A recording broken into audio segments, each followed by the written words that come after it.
All right, well, welcome everybody. My name is Josh Proulx from the Alumni Relations Office here at UConn, and welcome to our 1881 series on the rocks, Tequila, a twist to the winter season. I don't know about you, but I'm excited about this one. Tequila is one of my favorite spirits out there. And tonight we're going to jump into everything about the world of tequila. It's an incredibly dynamic spirit, one that is at the top of the world's highest grossing in spirits in terms of cost and money and how much it brings in as revenue. It's also one of the most sought after out there. You'd be surprised the market that's out there.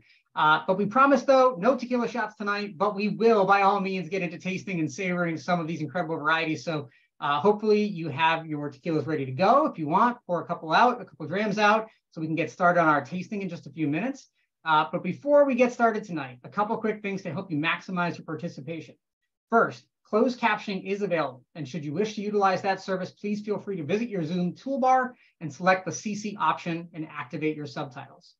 I'm joined by my colleagues, Kristen Luger, who's also a dynamic individual who loves tequila, as well as my colleague, Kate Palankos, who's joining us tonight from the back end. They're going to help us out tonight to make sure that your experience is as good as it can be. So if you have any technical challenges, be sure to ping one of them. They'll do their best to try to assist you. And they did just, Kristen did just drop the closed captioning instructions into the chat there as well. For those of you who have participated in this before, these 1881 mixologies, you know all about them. You know they're fun, you know they're exciting, and you know that we want to socialize with you today. So get familiar with the chat. If you haven't joined us before, the chat is on your toolbar function. We'd love to hear where you're logging in from today, what you're drinking, what your favorite spirits are. If you have a specific brand or type of drink that you love to make, we want to know what those things are. This is the opportunity, so we'd love to hear about that. And if you know anything about me from hosting these in the past, you know I love hearing and seeing where you're from. So if you can go ahead in the chat, start us off, throw that in there. I'll come back to it in a second, and we can kind of check out where people are dialing in from. People are already getting started. We got Tampa on the board. I know some folks in Glastonbury are joining us tonight. We've got Branford, Connecticut. Oh, thanks, Chris. We know exactly where you are now. Perfect. All right, Shelton. We've got folks all over the world that usually dial into these. New Jersey, Hartford, Northern California. All right, East Windsor and Vernon. So we've got some folks local helping us out. New York, Larchmont, New York. I love it. Okay, so as we get started into our discussion tonight, we're expecting a lot of questions. So also familiarize yourself with that Q&A tab on your toolbar there as well. If you can, please throw all of your questions in there. It's going to make our lives that much easier as we kind of get into this discussion tonight, so we don't miss anything. The chat can fill up, so it just makes it a little easier on our end to make sure we get that all rocking and rolling for you. Now, to get started, our mixologist tonight is someone who is no slouch to this. He's been here before. He's a veteran with our mixology. You may remember him from our experience in gin in 2021. Your feedback in all of the surveys you did and email follow-ups to me dictated to me that we had to bring him back for another round. So here we are, back by popular demand. I'm excited to be welcoming in Chris Kiertz, or Cocktail Chris, as he's well known to the industry folks. He's a veteran of the hospitality industry and food and beverage, both in restaurants, hotels, resorts, from Nashville to Boston. And now he's working in business-to-business B2B software as a marketing executive. And Chris is in the business of helping startups maximize their potential, including a well-known company out there called BevSpot, which is an F&B management software you might be familiar with. He's also the founder of the world's only home bartending competition. The Home Bar Awards, which now has over 40,000 followers, is something that he's incredibly proud of, and he will talk to you about it if you have any questions about it. And he also is the founder of a former app that was out there called Sidecar, which is a cocktail check-in app. So those of you that are out there on Drammer, on Untapped, there was an app out there that Chris was incredibly proud of. Unfortunately, Chris, I know you informed me recently that that's no longer available, but definitely a feather to stick in your cap. It was an awesome concept. I was a member for a while, so it was a really good thing to be out there and socialize. Chris, welcome back to the Alumni stage. It's great to see you again. Thanks. You invited me back, so I'll count that as a win. Hey, man. Yeah, I couldn't have said any of that stuff better myself. I love cocktails. And I think you said it on the screen. I am a 2011 graduate, UConn, got my degree in psychology. I don't do anything to do with psychology right now, but I feel like marketing has some sort of relation there. So I made the connection. Absolutely. But hey, we are excited to be jumping in another one of these with you as well. We're getting some comments in here. Your basil gin smash from the Mixology. This Dawn indicates that she loves it. And Dawn, I'm assuming you're still making that if you really loved it, right? But yeah, so people are excited. The Cosmo, Moscow Mule, and discovered the Paloma on vacation this year, so they're excited to learn more tonight. Nice. Some great comments coming in there on the chat. But let's get started here. You made some fun cocktails for us in the past, and I have to admit, I'm not as scared now to try gin, thanks to you. So when there's a gin cocktail, I no longer make that face, that wincy face that we talked about. I actually understand and can appreciate the complexities a little bit more. So I owe that all to you, my friend. Thank you. Appreciate that. I mean, I feel like at college, I did a lot of Beefeater, and Beefeater is a bad representation of gin. Not that we need to go down that rabbit hole, but very similar to tequila. I feel like we're going to have a very similar conversation to that, because there are people who are very averse after a situation or two with tequila in the past. I think you might be right, and knowing that there is a thing about different levels of quality that we're going to talk about tonight as well. So for sure. All right. So knowing our folks, let's jump right into a few things here to get us rolling. Chris, can you review what we are doing tonight? Tell us about the cocktails that we're going to mix up, and then maybe the order we should have things in. Sure. Yeah. So we're going to do a tequila tasting first, just to get a sense of what the different classes of tequila are, because you could talk about them all day, but to actually understand, to taste those differences. I mean, just looking at these 3 bottles here, you can see colors very different. So we want to taste those first, and then we're going to put them in some cocktails. So someone mentioned the Paloma. That's one of, it's actually considered Mexico's national drink. So we're going to make one of those, a Margarita, and sort of like a twist on an old fashioned at the end using the Anejo. So yeah, we've got a lot to cover. So normally I go through all this stuff and what you need, but you guys have the documents. Like you know what if you need. Like you can, if you miss anything, you can just go back to your kitchen and get it. Me on the other hand, I have to have everything right in front of me right now. So my bar is a little packed, but I think I've got everything. So we're good to go. Well, I forgot to mention this, Chris. Your house is a little bit more cluttered than it used to be these days since the last time we connected, right? Didn't you add a couple extra car seats or so that we need to talk about? Yeah, a couple of car seats. Yeah, we had twins a year and a half ago or so. Awesome. Yeah, getting on 2 years, I guess. So yeah, it's a little bit cluttered. I'm not going to turn the camera to the rest of the house. This is a very curated experience right now, and it doesn't move. It looks fantastic, man. There was no way anybody could know you have 3 little ones running around that house. All right, so let's get rocking in here. Let's see. What do I have here on our list? All right, so let's talk a little bit about the tasting here, Chris. We're gonna jump into a couple of things about the tasting, but I know we had a couple of pieces that we wanted to talk to folks about where tequila came from. So I know you and I were going back and forth, and it's a complicated concept. But what should we know about tequila and in terms of its origin that would probably be helpful tonight? Sure. Yeah. I mean, I want to preface this. I'm not like the world's foremost expert on tequila. I'm really like a cocktail guy, but I've done a lot of research on spirits and tequila. I'll tell you what I know. I try not to go outside of the bounds of my expertise, but hopefully I can provide a little bit of education on what tequila is. So it comes from Mexico. Most people know that. The state of Jalisco has to come from that state in Mexico. And it's distilled from the agave plant. If you look at the history, they used to make a sort of like beer out of the agave plant called pulque, which is, about 5% alcohol. And then the Spanish conquistadors came over. They had their distillation processes, and they applied that to the agave plant. That's how tequila was made. So there's a lot that goes into it. The roasting of the agave, it takes 5, 7, 10 years for the agave plant to reach maturity. So that's one of the reasons why tequila is actually a more expensive spirit in the first place. It's not like wheat, going into bourbon where you can just, harvest it the year that you plant it, basically. It takes a really long time. It's a lot of effort to take all that agave and roast it and chop it. So yeah, it comes from the agave plant. That's the basis of tequila. Mezcal is a similar category, but I don't want to get too distracted on what we're focused on today. No worries. So I know in some of the prep that we were talking about, you had mentioned that the agave plant, in terms of, you mentioned it like bourbon, right? Obviously, there's certain qualifications and classifications of what goes into the actual spirit before it can be classified as that specific spirit. You were mentioning to me that there's also some protocols. You mentioned how it has to come from the state of Jalisco in Mexico. What are the other things that we should be aware of from the agave plant or tequila in general that go into that? Yeah, so tequila as like the larger category has to contain at least 51% distilled agave spirit. So the other 49% could be anything, usually like a distillate from sugar, corn syrup. So that's why it's really important. I think when we were all at UConn, we had experiences with other tequilas that were probably not 100% agave. And that's why you wake up with a terrible hangover. It's not great for you.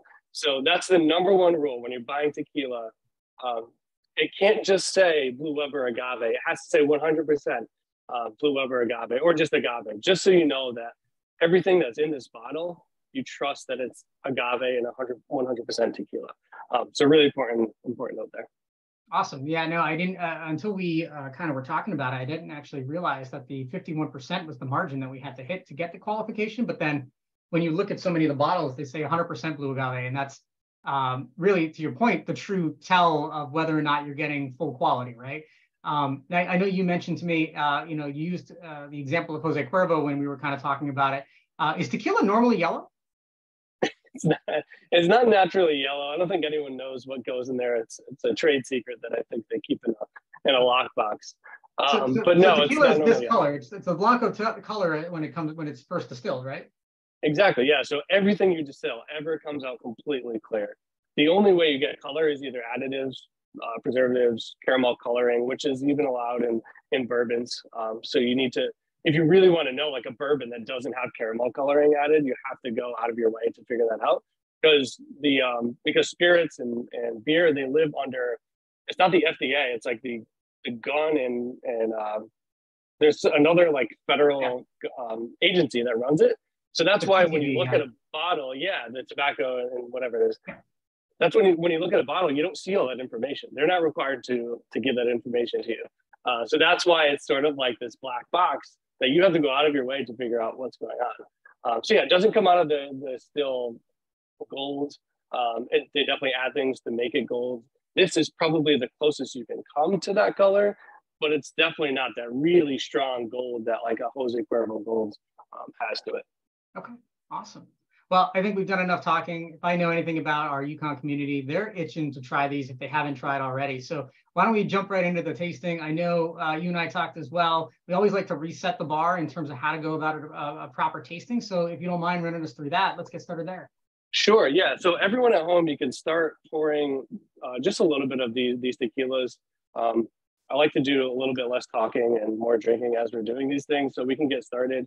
And tasting is a very sensory experience. It's not just taking a shot and calling it a day. I mean, if that's what you're into, awesome. But if we're talking about tasting a spirit, let's go all in. So it's a very sensory experience. You want to, even the sound of the cork coming out of the bottle, really simple stuff, but like it contributes to that experience, the sound of pouring that spirit into the glass. And one of the biggest things that people overlook is the color of the spirit. So as you're pouring, and if you have some sort of like printer paper, anything that you can put it up against, putting it up against a white background ensures that you're looking at your spirit in a consistent way. Yep, exactly. So you can see that one's obviously clear. I'm going to pour this Herradura Reposado. You can see coming out of the bottle, obviously, not so clear, but also not incredibly dark. And then I could not find the Don Julio Anejo anywhere. So I got this Casamigos, which I know Josh is a big fan of, Anejo. So there we go. I've never had the Casamigos. I told you I was jealous when I saw it on your rack there. Oh, that's what it was. That's what it was. Yeah. I've had their mezcal. Their mezcal is fantastic. So, yeah, now we have our three here. I think one of the big things that if you've tasted a lot of wine, you really stick your nose in that wine glass to get all the aromas. You don't want to do that with spirits. You're going to ruin everything that senses smell in your nose for the rest of the tasting, and you don't want to do that. So you're going to get a big generally ethanol, right? Yeah, a lot of ethanol. So you want to keep it 2 to 4 inches away from your nose. They tell you to open your mouth when you're smelling too, so that there's sort of like an airflow there, so it doesn't get stuck in your nasal passages. It feels a little awkward to like open your mouth and smell. It's just not like how we naturally smell. But as you do that, you'll start to get, if people have Espolón, I was doing this last night to sort of, figure out what the aromas were. So like citrus, the agave, when I looked up like what other people thought about it, the smell of roasted agave, that is like that tequila smell that you're getting. So that's a big one. Maybe a little bit of lemon, grass, pepperiness. So you want to get those smells first, because I think it's like, 80% of your taste is coming from smell. So, or flavor, actually, I should say. And then, so once you get those smells, you want to prime your mouth here, because you're putting something into your mouth that it probably hasn't experienced in a long time. So you want to take a little small sip, get your mouth used to that intense sensation of the alcohol. And you really want to swallow that pretty quickly. And now your mouth is sort of like primed, ready for the next sip. And what you need to know about tasting is that the warmer the spirit is, the more it's going to release a lot of those aromatic compounds, those flavor profiles. And by swishing it in your mouth a little bit, you're going to not only warm it up and get those aromatics, you're also going to move it around your mouth to get those different taste sensors on your tongue. So, the bitter sensation lives, I don't know, in the back of your tongue, whatever it is. You want to make sure you're getting all of that. And even some of the purists will say, you want to spit it out because there's some taste receptors at the front of your mouth that you wouldn't get if you swallow it. I don't care if you take the whole thing in one shot. I do like to swallow it because we're drinking. Why not? Let's do it. Yeah, I was gonna say I'm not gonna spit this one out. Espolón's one of my favorite Blanco tequilas, as you know. So. It's great, yeah. So then when we're gonna take a little sip, swish it around a little bit.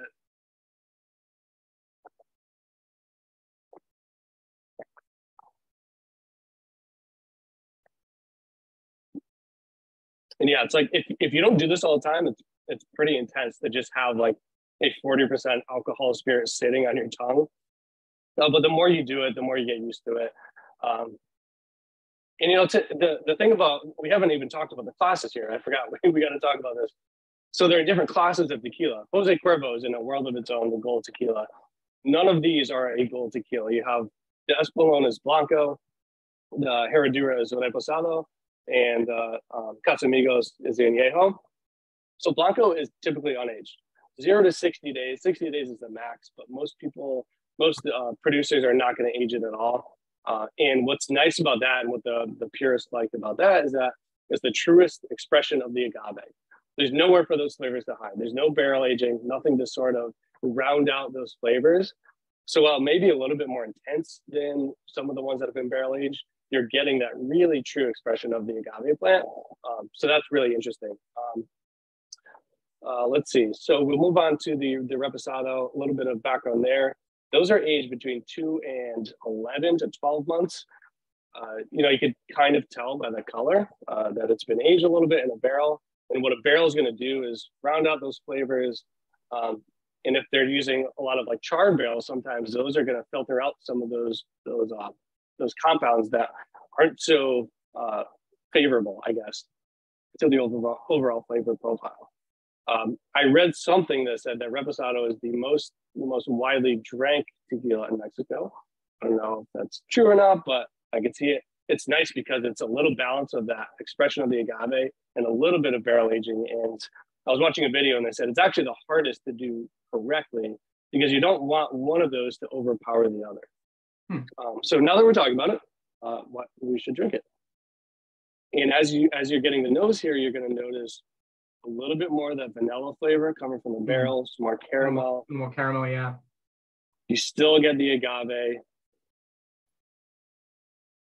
But for those people who are into like bourbon and those sorts of aged spirits, you're starting to get into that world of things, which is never a bad thing in my opinion.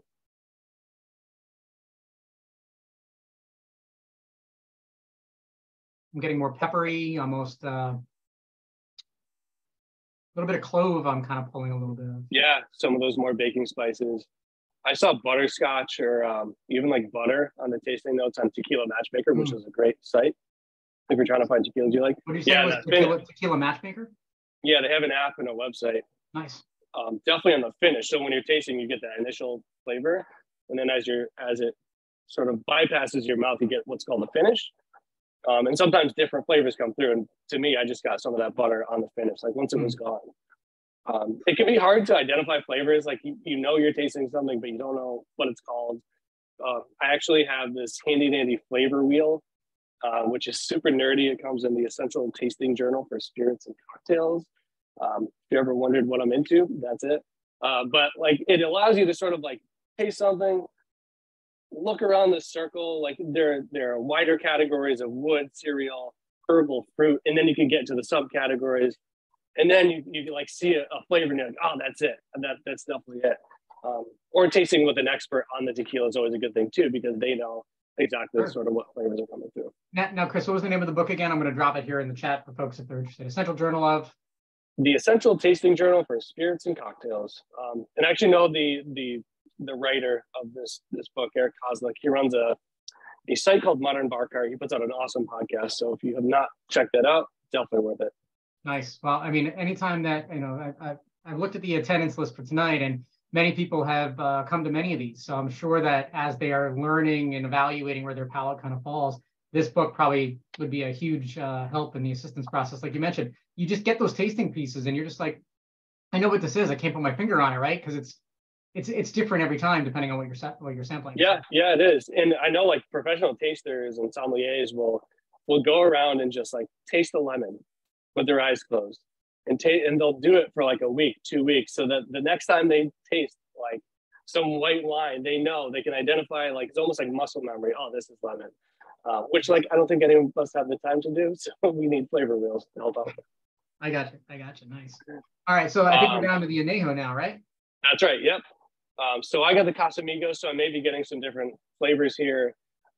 But yeah, same idea. Anejo is 1 to 3 years aged in a barrel, so you're really encroaching onto that bourbon territory. A lot of bourbons are aged for like 4 years or more. I think they all have to be at least 4 years or more. So you're going to get way more barrel. It's going to tone down some of those roasted agave flavors. Maybe some of that pepperiness, some of the grassiness should be a little bit more subdued.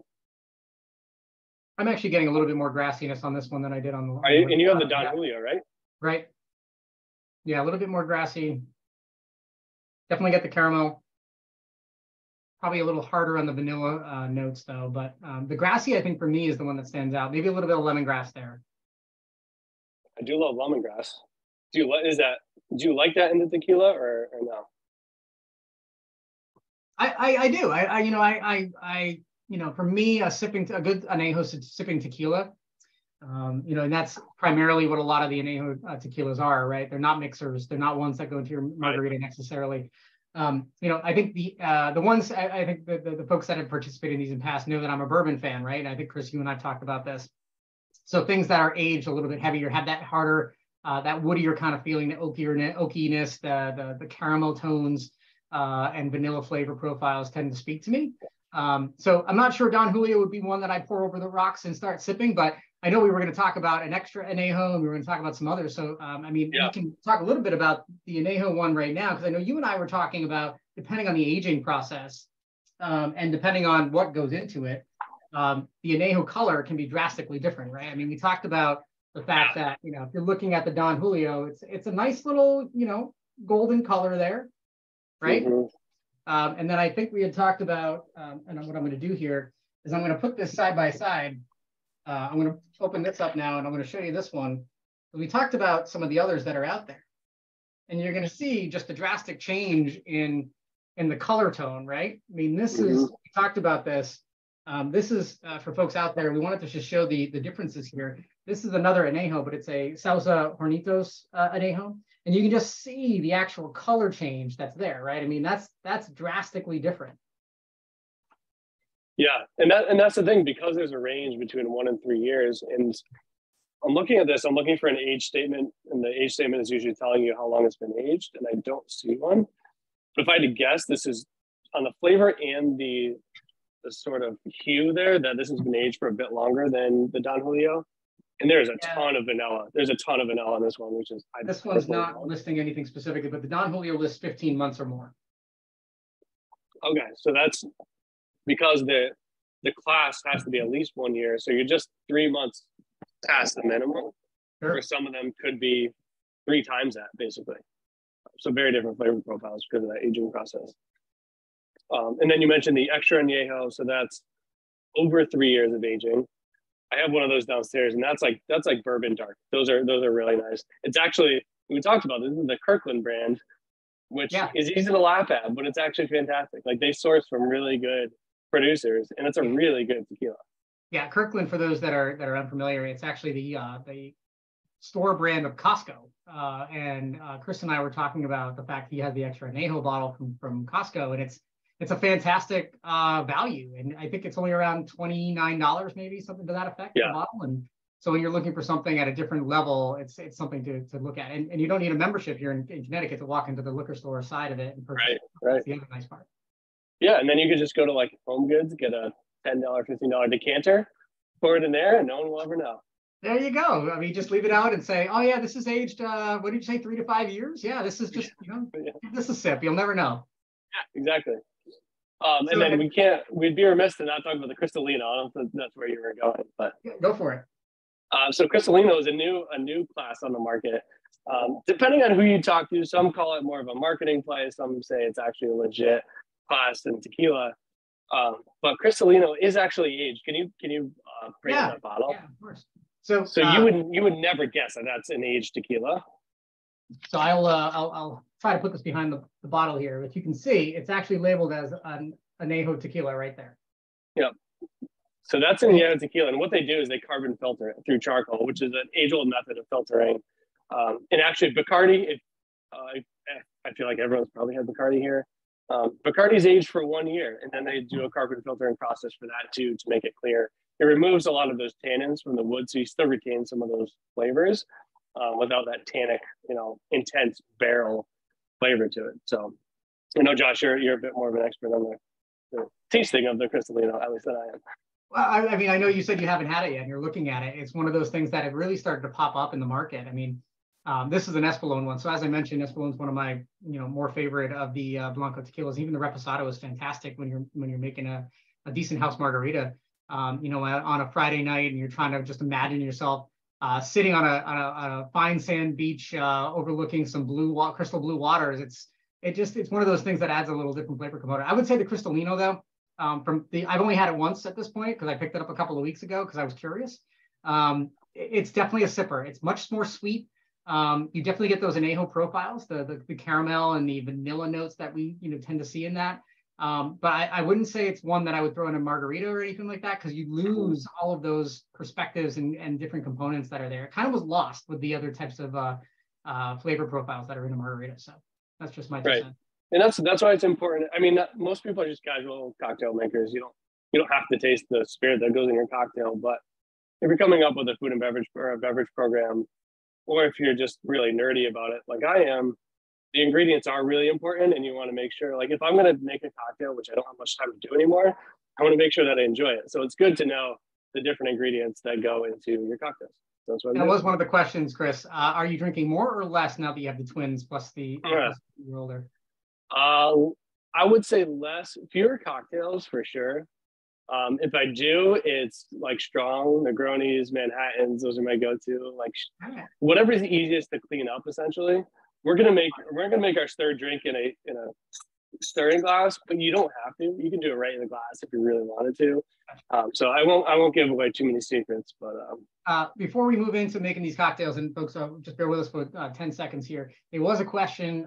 Somebody did pick up the El Mayor. That was the alternative for the Don Julio that we put on there. Any insights from your perspective on the El Mayor?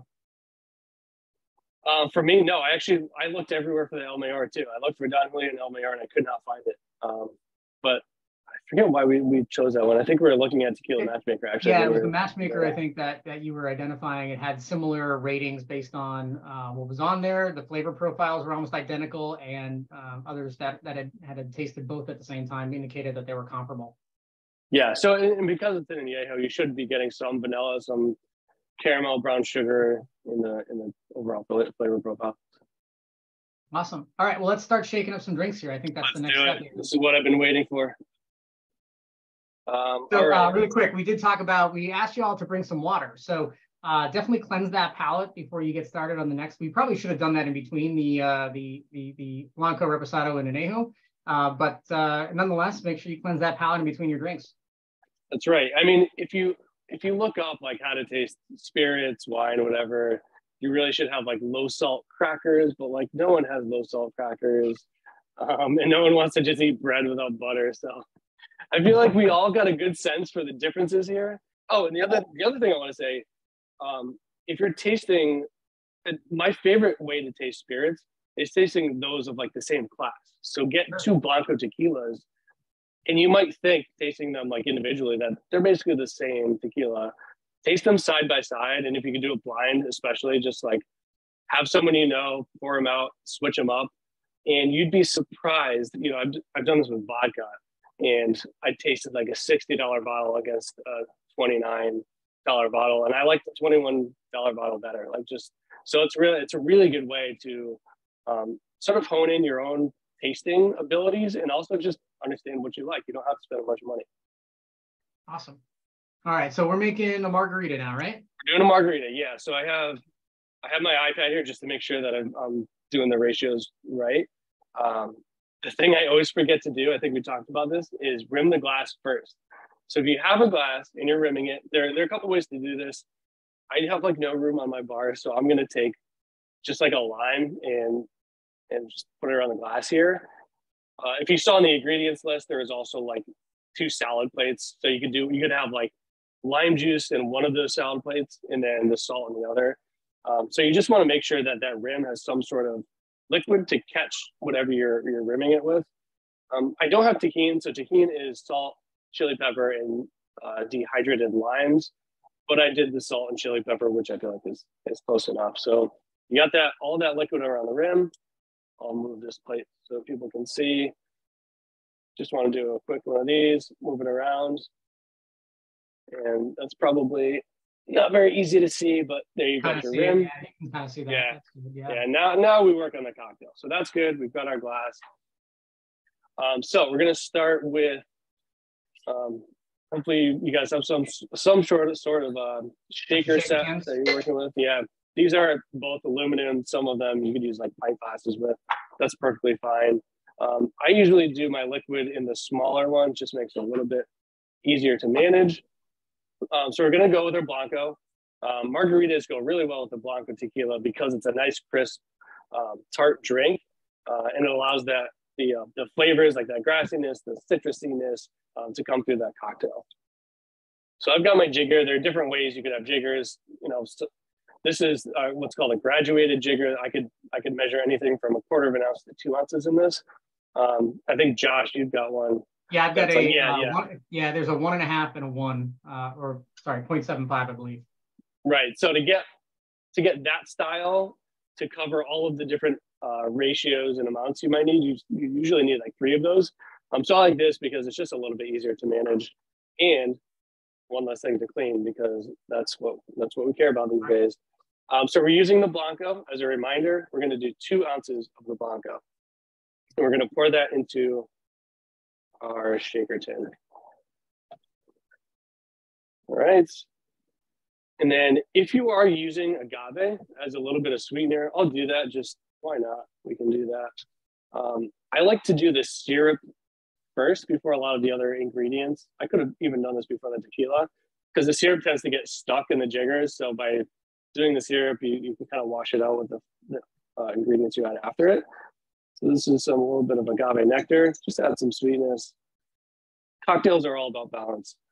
I know a lot of people say you don't want a sweet cocktail, but in reality, even like a Negroni, one of the most bitter cocktails that you can get, it's got sweet vermouth in it, it's got Campari, which is also sweet. It's bitter, but it's also sweet. So everything is about balance in this. Then we're gonna do 3/4 of an ounce of our orange liqueur. I have triple sec here. I was showing Josh earlier. Oh yeah, Josh has got the good stuff. I'll show mine and then Josh can one on me. This is like a vintage bottle. And by vintage, I mean that it sat in someone's basement for probably like 40 years. I don't know that it's any better than a regular triple sec, but. And then we also recommended as well as if you had triple sec, we recommended the Grand Marnier or the Cointreau as well for a little bit more of a, I'd say viscosity difference would be one, right? The thickness that comes from something like this. I mean, I don't know if you can really, I know I'm not big on the screen right now. Let me throw me back here. I don't know if y'all can see like the color that it pours out, but it comes out kind of thick. So it's a little bit different. If you've got the triple sec, it's going to come out much more of a clear, like comparable, right, Chris? I would say to almost the tequila kind of complexity and the viscosity that it has. Yeah. But I mean, I don't know if anybody can really see this without me pouring it out, but you can see how dark it actually is. Yeah, and so Grand Marnier is a brandy-based orange liqueur. So brandy is a grape-based spirit, and it's also aged. So you're going to get a much richer flavor in the spirit, in the liqueur itself, and in the margarita. And I'm not even talking about this. So lime juice, I have way too much lime juice, but always got to squeeze ahead. And I'd rather have too much than have too little and have to go run to get some more. So how much are we doing here? This should be, when you squeeze your limes, and both of us did this in advance, we've learned the chaos of doing this on screen and how challenging that can be at times. So we should be pouring out just about half a cup. Is that right? By the time that we squeeze the 4 to 5 limes we have? Probably, yeah. And for this cocktail, just so everyone knows, we're only using 3/4 of an ounce. I think when we were giving out the ingredients, we weren't sure exactly which recipe we were going with, but 3/4 of an ounce is what you want for this drink. So we're going to pour that in there. And another couple important things here. One is you never want to add your ice first. It's important to control the dilution of your cocktails. If you add the ice first, it's going to start diluting before you get a chance to actually shake it. And two, interestingly, they've done studies that show that lime juice that's been juiced like 4 hours ahead is more palatable to Americans, because that when you go to a bar, they're not juicing it on demand. They've juiced a bunch of lime juice like 4 hours ago, 8 hours ago. So it loses some of that really intense acidity. So just an interesting point. So it's kind of funny that we did ours ahead of time. Could change the flavor. No worries. To answer Ben, it was 2 ounces of the tequila, and you're going to do 3/4 of an ounce of the triple sec Grand Marnier or Cointreau. That's right. And then I forgot about my jalapenos. We're going to do that. This is usually something you should have done ahead of time. I'm going to do mine right now. If you have a muddler, stick it in there. Get some of those. This is a fresh jalapeno, by the way. The pickled one is, I love pickled jalapenos, don't get me wrong, but you're going to add some probably unwanted flavor to that cocktail if you use a pickled one. Unless you so like you're taking a gamble. Have you sampled to see if this is one of those super spicy jalapenos or one of the moderately spicy jalapenos? I have not, and I won't tell anyone. Unless you might see me put my drink to my side and not take another sip. I love a spicy margarita, but I decided tonight on a Wednesday I was going to pass on that one. Yeah. Hey. Whatever floats your boat, man. That's it. Okay, so now we're going to add ice to this. Probably like, I don't know, 4, 5, 6 ice cubes. The reason we shake is obviously to chill it. It's also to dilute it. And it's also to aerate the drink. So when you pour it out, it's kind of like bubbling. It's almost like foamy a little bit when you pour that drink out, which is always nice from a mouthfeel perspective. So we're gonna put the other shaker tin on, and we're gonna give this like 10, 15 seconds. You just want to cool it down a little bit and add that aeration.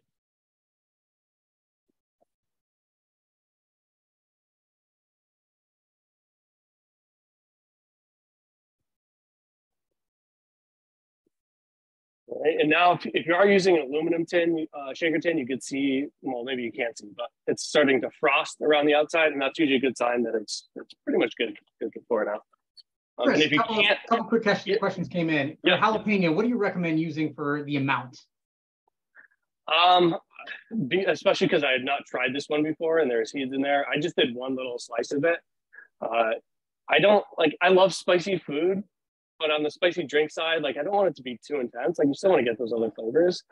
And you know, if you're really into this sort of stuff, you can make like a jalapeno syrup, and then or a jalapeno shrub is probably actually a shrub is usually like a vinegar-based syrup. So you add a little bit of vinegar, a little bit of jalapeno, a little bit of sugar, and then because then you have like say 8 ounces of it. You know exactly how spicy that is and exactly how much sugar and acid it contributes to your drink. But yeah, if you're just making one tonight, I would do 1, 2, maybe if you really like spicy drinks. Okay. The other question that's in, if we don't have agave nectar, simple syrup a good alternative? Perfectly fine. Yeah, perfectly fine. You could use regular simple syrup. You could do what's called a 2-to-1 syrup because the agave is pretty thick. It's not like terribly thick, but I'd say this is thicker than your average simple syrup. A 2-to-1 syrup is 2 times the amount of sugar in your syrup, which gives it a better mouthfeel. There you go. Yep. Oh, yours is pretty thick. Yeah. Yeah, mine's thick. It's the looks like it's. I mean, it says light and mild, but I would say this is more on the darker agave nectar syrup that's out there. Yeah, for sure. So then we're good to go. You might be doing yours in a pint glass. Maybe you want to do yours over ice. You know, when you order a margarita at a restaurant, it's always salt or no salt, up or on the rocks. And I'm just going to do mine in this fancy margarita glass, which actually isn't a margarita glass. I don't even know what you would call this one. But there we go. There we've got our margarita with a salted sort of pseudo tahini rim on there. Oh, you got the real one there. Wow, hey. Cheers. Oh, it's delicious. Seriously, we're sitting on a beach, white sand, crystal blue waters. There's nobody talking about a nor'easter hitting the northeast tomorrow, so right. It's all good. Are we supposed to get snow? Is that a thing? I think it depends on where you are in Connecticut, but for those in the northeast, we're starting to think that there might be something coming tomorrow. We'll find out what that's all about. Interesting. I like the ratios you worked here with on this one, Chris. This one came out really nice. Yeah, we're talking about that in some of our planning calls. Like, I think you always want to fill up your big margarita glass, so you do a little bit more there.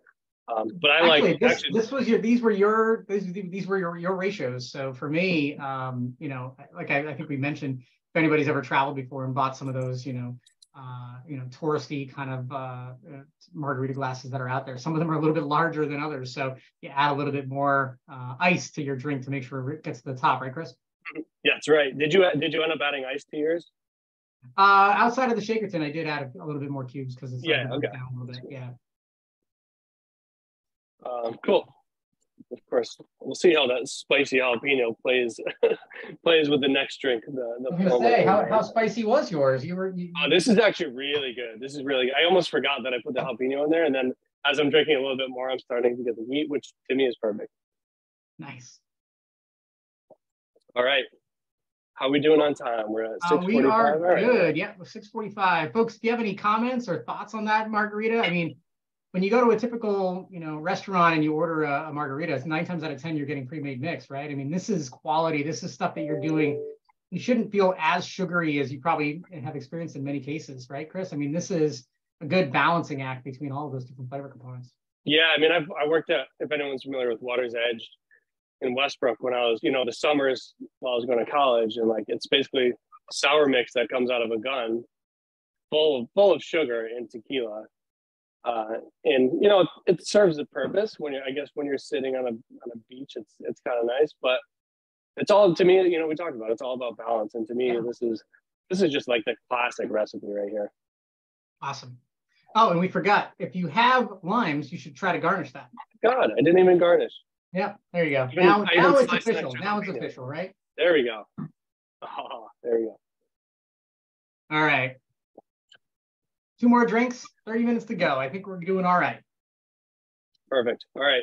So we're going to let that one sit. Maybe that jalapeno will infuse into the cocktail a little bit. Now we are going to work on our Paloma. Don't forget to cleanse your palate, folks, especially if you did the jalapeno one. You want to do that.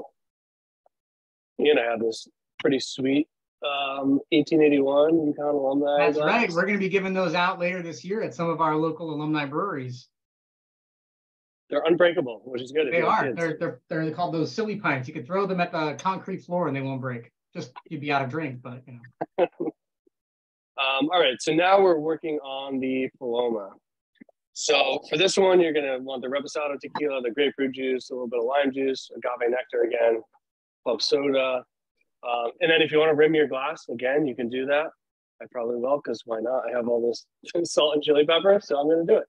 And Chris, yeah. What type of grapefruit should we be using? Pink grapefruit, regular? Does it matter? I don't really know.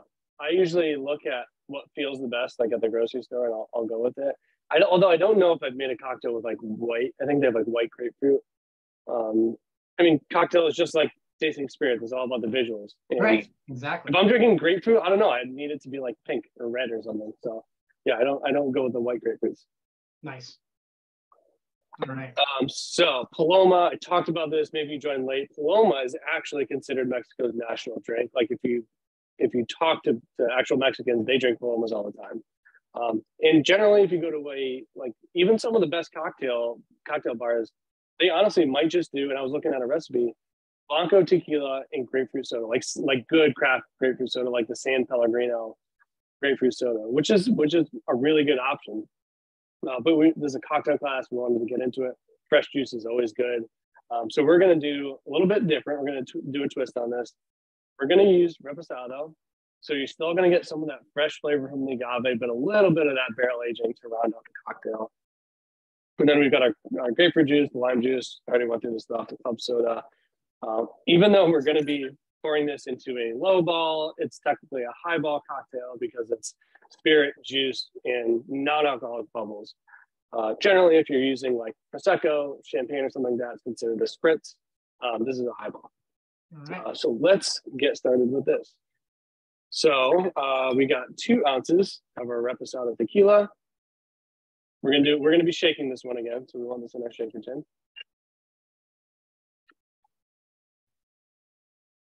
And then we want 4 ounces of grapefruit juice, which sounds like a lot, but if you do, if you look at your standard like mixed drinks, screwdrivers, those sorts of things that aren't usually considered cocktails, you're talking like 4 ounces of juice.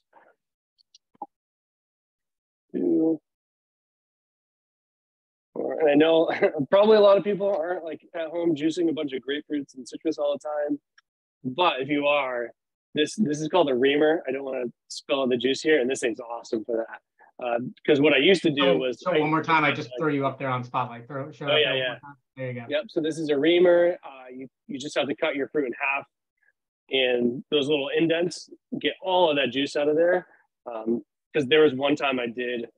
Oh man, I made a bunch of cocktails for an event. And they're all grapefruit gimlets, which sounded like a great idea until you realize you had to juice all of those grapefruits, which was like 20.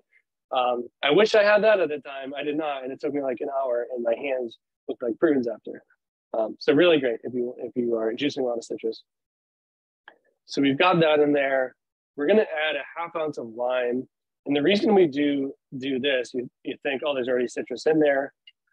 Grapefruit is not as acidic as lime juice is, so you want to make sure you're balancing that out. We talked about balance. This is another like highball sort of like sour style drink. You want to get the acid to cut through the spirit. So we're adding a bit of lime juice there. Now, Chris, we talked in our prep, we talked about those that might not have want as much tartness to this. They want a little more sweet. They can sub in a little bit of the agave nectar at this point, right? Yeah, exactly. Like if you think about a grapefruit soda, it's going to have way more sugar content than what we just put in there. Grapefruits certainly have sugar. Limes have a little bit, but it's not going to be like drinking a grapefruit soda. So again, I'm going to add a little bit of agave here. How much are you adding? I'm going to do 1/4 ounce. And I broke my own rule with adding it at the end because now all of that agave is left over in the jar. So Chris, I know a good solution here. You can just add a little bit more tequila. It's probably we could do that. We could do that. Is that a bad thing? You tell me. You're the mixologist. All right. Why not? This is what we do. All right, I'll follow your lead, man. Look at that, beautiful. This is the joy of making something at home, folks. You can add a little more if you want. You can add a little less, and you don't have to worry about it because you have everything at home. That's right, and more tequila is never a bad thing.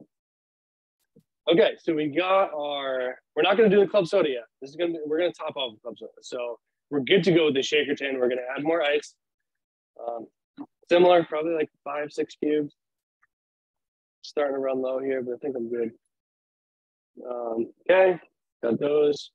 We're going to put the other tin on top of that, and we're going to shake for 10-15 seconds again.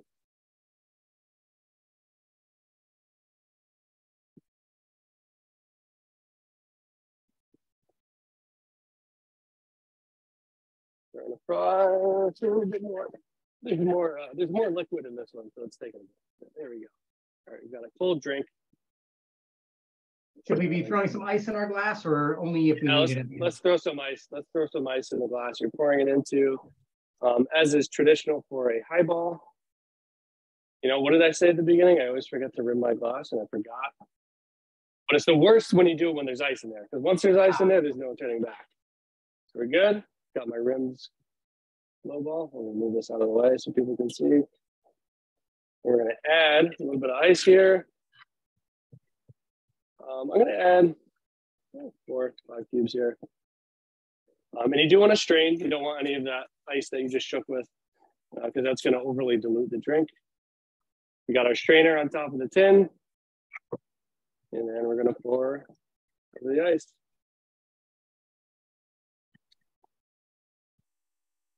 And then we have our club soda, Topo Chico, which is actually like sparkling mineral water if we want to be pedantic about it.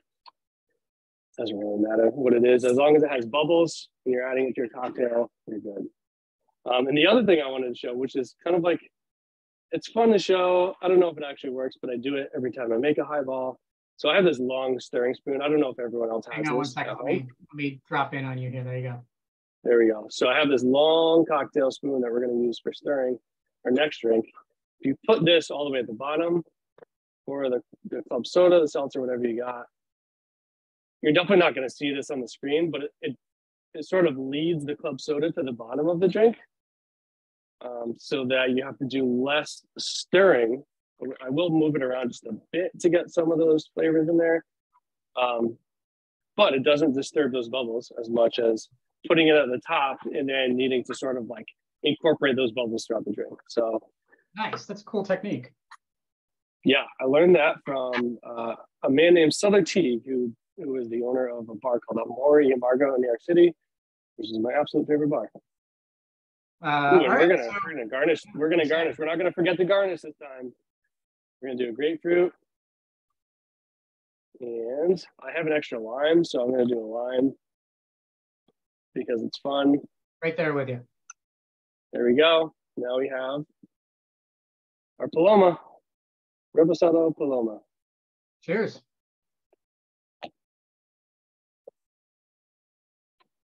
Oh, that's good.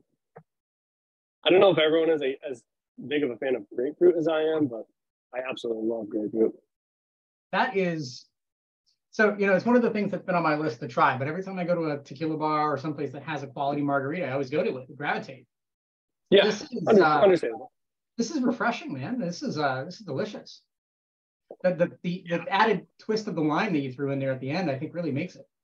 Yeah, it does. It just gives it the extra like bite that you need to cut through everything.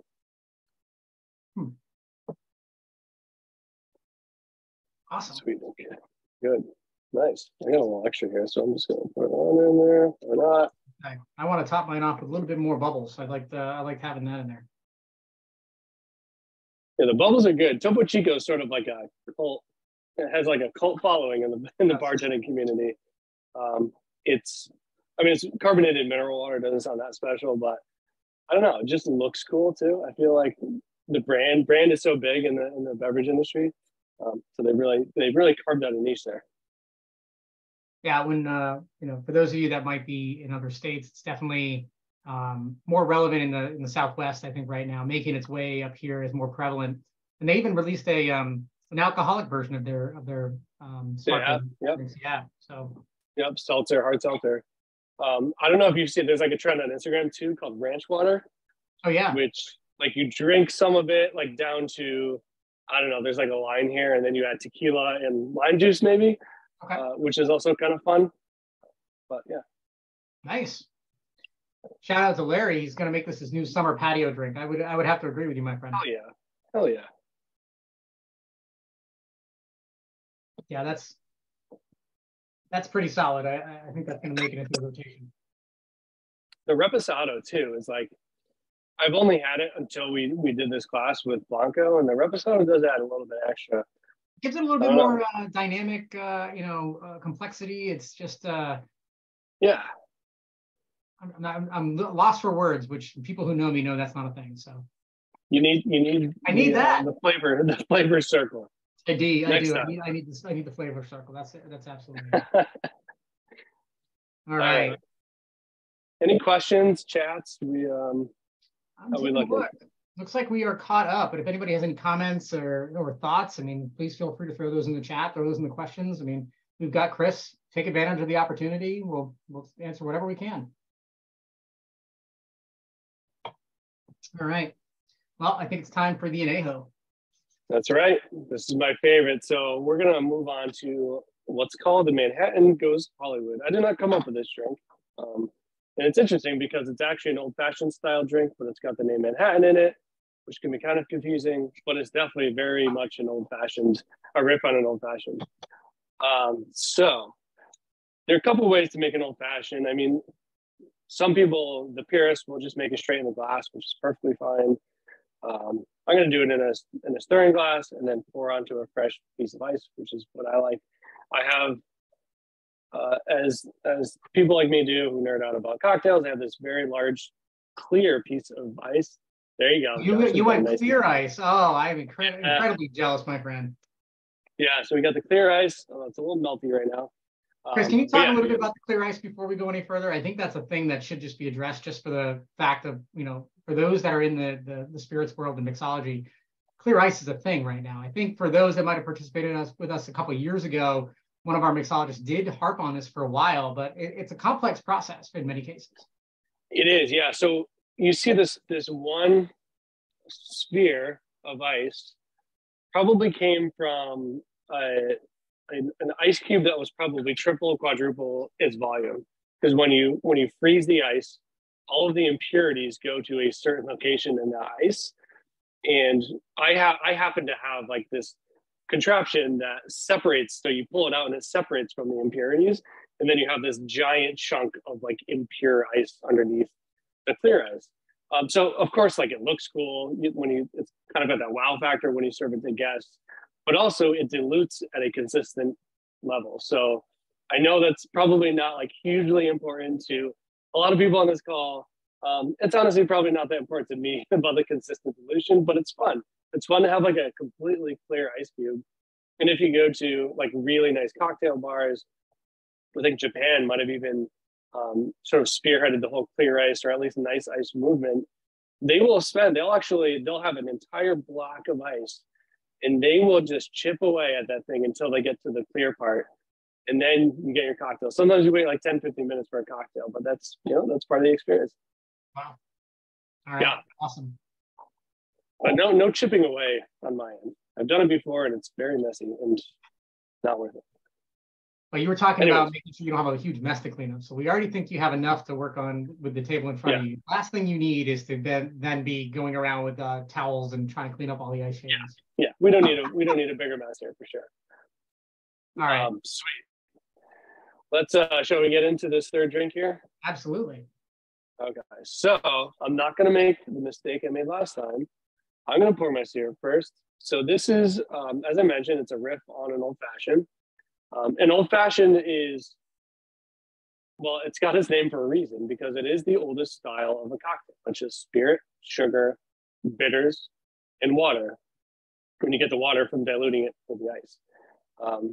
And typically, you'll like the most classic old fashioned. Actually started with cognac. It was a grape-based spirit, which we don't see anymore because grapes, they all died in France in like the mid 1800s. And then New Orleans started the movement of like the whiskey old fashioned, which is what we're accustomed to. So rye old fashioned, bourbon old fashioned. This is very similar. It's very similar ratios, probably exact same ratios. But we're gonna make a riff off of that. We're gonna use Anejo tequila. We're gonna use maple syrup and orange bitters, which a lot of people do use in their old fashions anyway. And then I'm gonna add a little bit of a special bitters that I brought up just for this, just to show how you can sort of transform your drink very easily.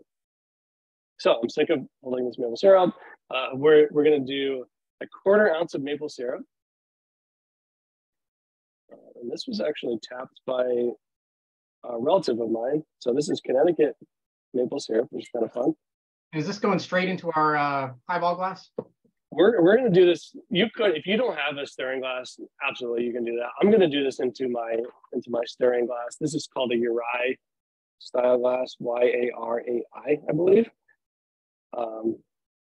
It's just easier to stir things in this. So we've got our maple syrup in there. We're going to do, where's my Anejo? Right here, we're going to do a little over 2 ounces. I call it 2 1/4. This is a 2 ounce jigger. So I just pour it past that 2 ounce line.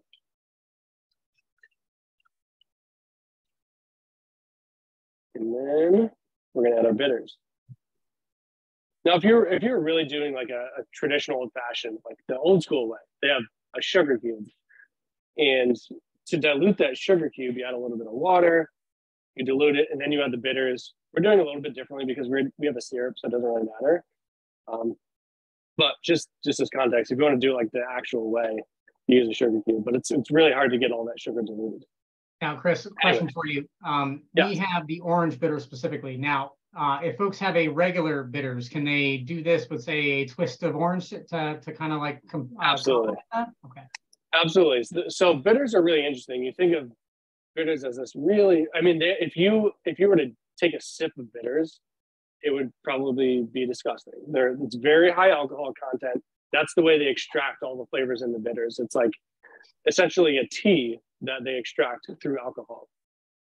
But when you add in small amounts, it really acts more of like a seasoning to your cocktail. So that's why when you're making old fashions, like you might not like a bitter cocktail, but if you add even just like a dash or two, it's going to completely transform the flavor of that cocktail. So what I'm going to show you is I do have orange bitters. If you have regular Angostura bitters, perfectly fine. It's going to be a great drink. These are orange. This is Angostura, but it's the orange version of it. And this is a completely full bottle, so it's going to come out pretty quickly. I'm going to do 4 dashes, which are different than drops. A drop is just like, it's just like that little, it's not even coming out. That's a drop. We don't want drops. We want dashes here. So we're going to do 4 dashes. So 1, 2, 3, 4. And then, again, I'm going to showcase how you can just transform your cocktail very easily. These are chocolate bitters. This is from Fee Brothers. Chocolate and tequila is like a match made in heaven. I'm going to add these. I'm just going to do like 2 dashes of this. And why not? I have like 40 bottles of bitters that rarely get used, so I'm going to use them right here. Chris, quick question came through. Have you ever tried black walnut bitters? And maybe if you wanted to try it in this. Have I had black walnut? I'm not sure. At least I haven't like knowingly had black walnut. You know, like you go to a cocktail bar and they're like lemon, black walnut. Like they don't describe the actual ingredients, so maybe I have. I've made coffee pecan bitters, which I feel like would go pretty well. I think black walnut would go very well because it's an aged tequila. That walnut, like nutty, I think would go really well with this cocktail. Oh, absolutely. So we're gonna add, I don't know, 6 cubes to this one. And again, we're adding it after because we want to control the dilution. These are all the cubes I have left. I would probably honestly add a few more to that if I had them, but I don't.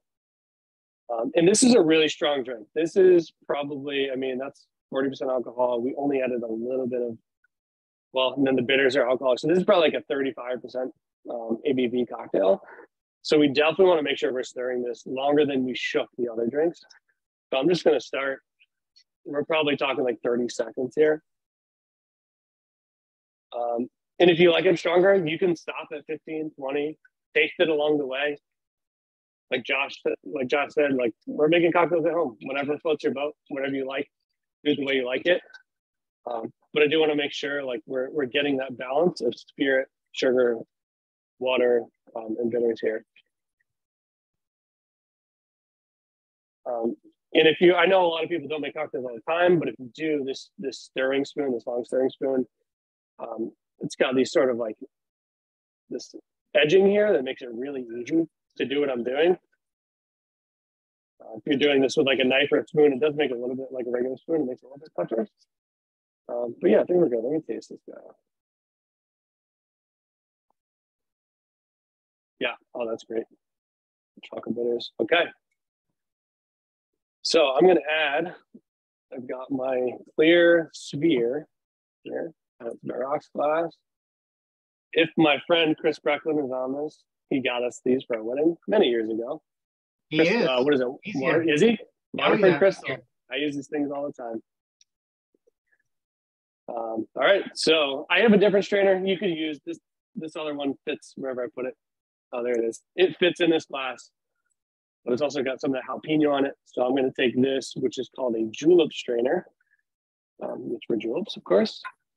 And we're going to strain that ice and pour it right on to that cube right there.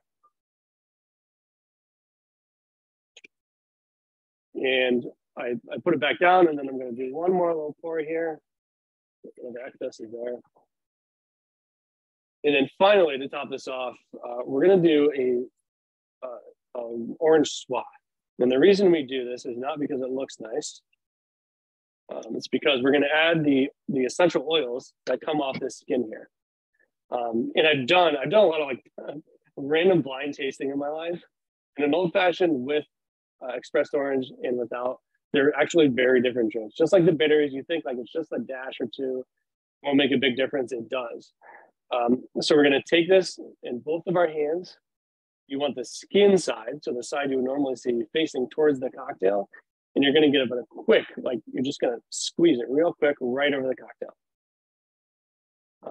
And then rub it around the outside. And it contributes mostly smell, it's mostly aromatics, but it is going to give you, especially when you rub it around the outside, a little bit of a taste there too, the orange. So there we go. Manhattan goes Hollywood. Cheers. Cheers.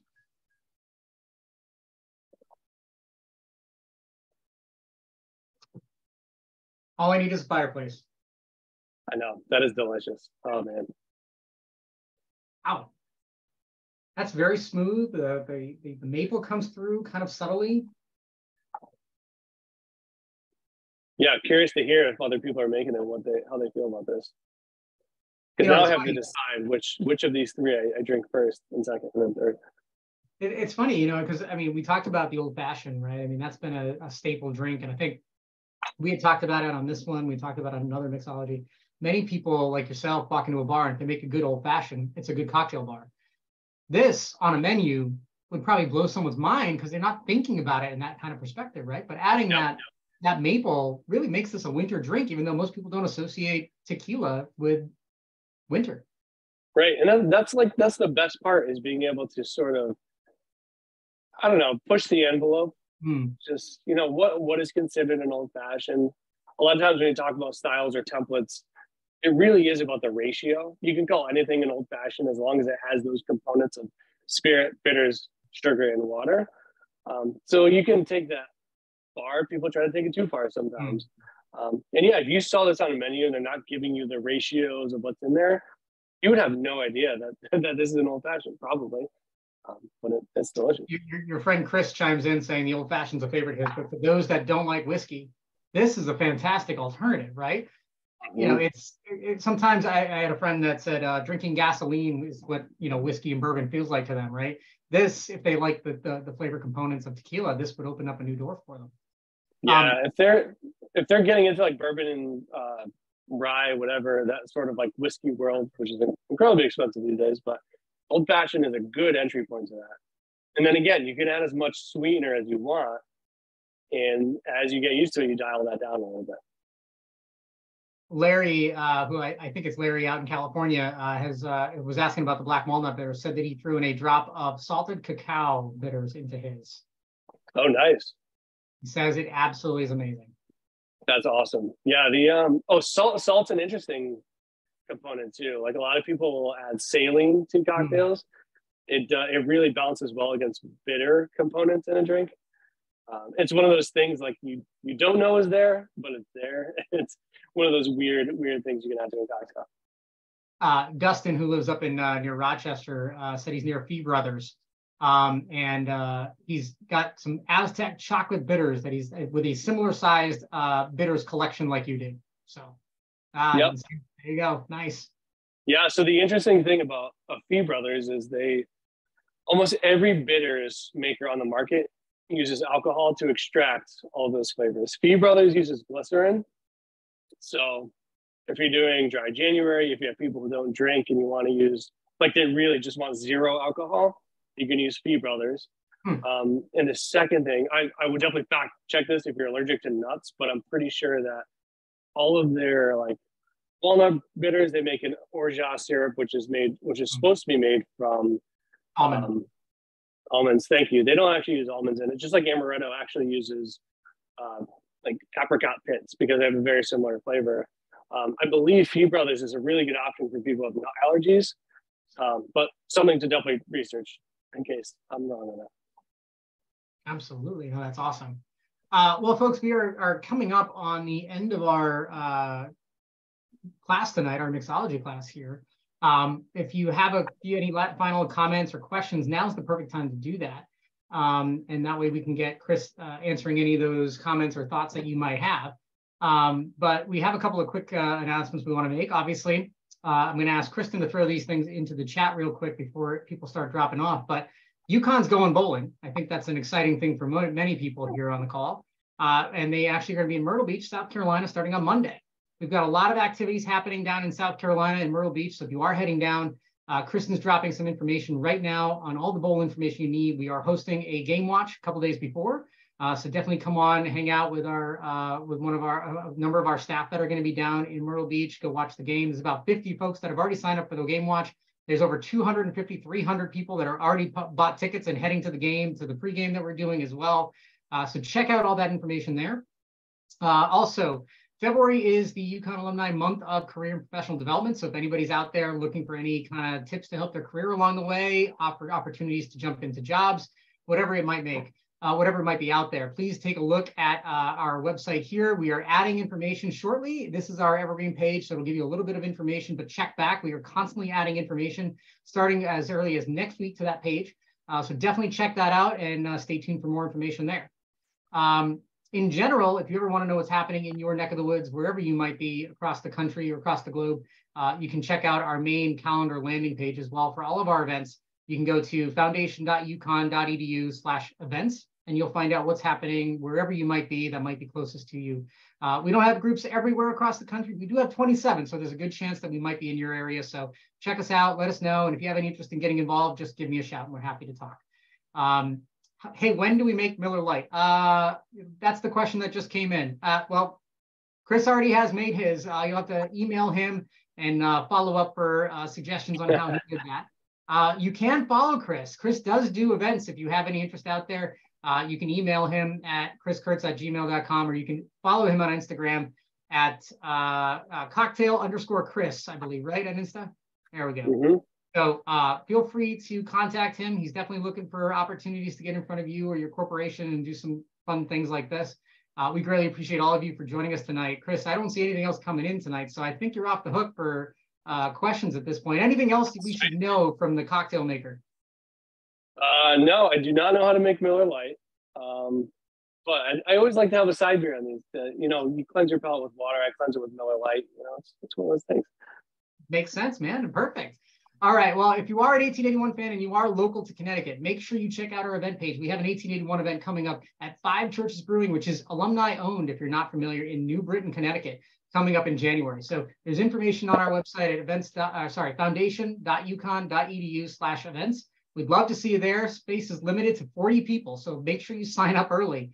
And Chris, huge thanks to joining us again, bringing your expertise here. Always fantastic and delicious cocktails. Those are rolling through here. To everyone out there, thanks for spending another night with us. For those that celebrate happy holidays this season, for those who do not, we will wish you a happy new year. We are excited to see you again in person. We are doing combo of these things. Sign up for something, come see us. We want to see you. We want to hear what's going on in your world. And we hope to see you again at the next one of these. Chris, thanks again, my friend. Thanks so much. Appreciate it. Take care, everybody.